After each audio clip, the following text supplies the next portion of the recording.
Hip-hop should die before I wake. I put an extended clip inside of my AK. Roll at every station, murder the DJ. Roll at every station, murder the DJ. The hip-hop should die before I wake. I put an extended clip inside of my AK. Roll at every station, murder the DJ. Roll at every station, murder the DJ. Hip-hop just died this morning and she's dead. She's dead. Niggas smoke, laugh, party, and die in the same corner. Get cash, live fast, body, they man's mama. Rich ass niggas is riding with 3 llamas. Revenge in their eyes, Hennessy in the ganja. Word to the wise, reveal a state of minds. Grinded, hitting Brazilian dimes from behind. Grinded, hitting Brazilian dimes from behind. Salut à tous, nouvelle vidéo aujourd'hui. Aujourd'hui, on va parler de manger sainement. Manger sainement tout en ayant une nutrition adaptée pour la prise de masse musculaire, enfin pour le sport, pour le fitness, etc. Parce qu'en fait, on se rend compte d'une chose, c'est que déjà dans l'entraînement, c'est extrêmement dur de trouver des bonnes sources d'informations. Mais alors dans la nutrition, actuellement, c'est encore pire parce que y a de tout. On voit vraiment de tout. Les régimes qui isolent certains nutriments, des régimes qui préconisent de ne pas manger directement, en fait, de sauter des repas, etc. On a tout un tas de choses qui ont certainement des atouts, mais aussi des inconvénients, mais c'est surtout qui mettent un petit peu dans la confusion tous ceux qui pratiquent la musculation. Et donc du coup, ça crée un petit peu des problématiques parce que ça tombe un petit peu en désaccord avec les objectifs qu'ont chacun pour se développer physiquement, quoi. Déjà la première chose, avant de démarrer la grosse vidéo, je voudrais faire une petite introduction en parlant d'un sujet en particulier. La notion de manger équilibré, il faut faire très attention à ça parce que c'est faux, dans le sens où déjà la première raison, c'est qu'il faudrait déjà définir ce que veut dire équilibré. C'est-à-dire que quand vous lisez qu'il faut manger équilibré, etc., la personne qui vous dit ça sous-entend que vous savez plus ou moins quels sont les différents aliments à mettre sur la balance pour avoir un certain équilibre. Donc équilibrer ces différents aliments.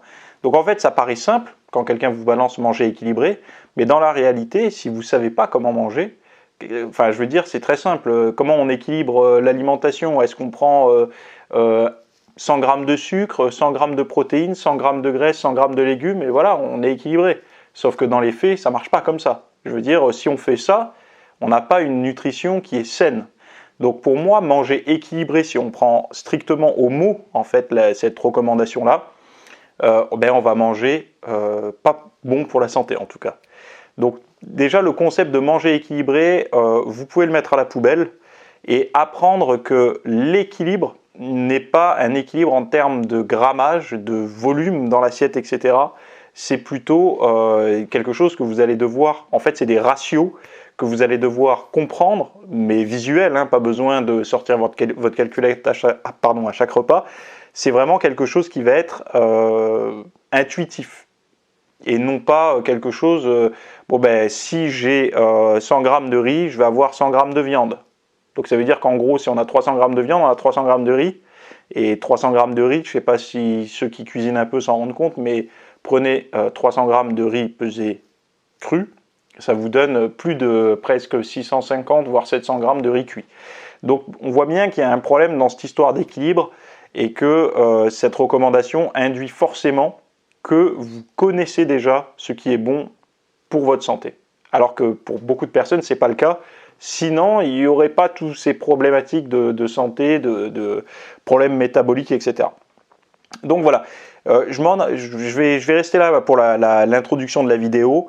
On va démarrer tout de suite pour ceux qui sont déjà abonnés. Pour tous les autres, vous avez le lien dans la description. Pour la longue partie où on va parler, enfin là j'ai tout le plan qui est ici. Hop. Est-ce que je peux vous le donner? Donc comment améliorer sa santé et prendre du muscle, ce que personne vous dit sur l'équilibre acido-basique, ce qu'il faut pour prendre du muscle tout en conservant la santé, pourquoi 80% des sèches ne fonctionnent pas et la façon d'éviter ça, ce qu'il ne faut surtout pas faire avec une alimentation sportive. J'ai mis aussi la liste des aliments santé et performance, les 4 astuces pour améliorer sa santé, pourquoi manger 5 fruits et légumes n'est pas une bonne recommandation, la façon la plus simple et la plus rapide pour manger sainement sans y laisser son salaire, sa paye, tout son argent, quoi. Donc j'ai fait exprès de traiter des questions en fait qui sont courantes, mais avec des notions qui vont être à la fois de bon sens et à la fois, entre guillemets, un petit peu, enfin pas nouvelles, mais qui, enfin vous allez voir dans le contenu comment ça va se présenter. Donc je répète, tous ceux qui ne sont pas inscrits, vous avez le lien en dessous, et pour tous les autres, eh ben, ça continue dans la foulée. Voilà.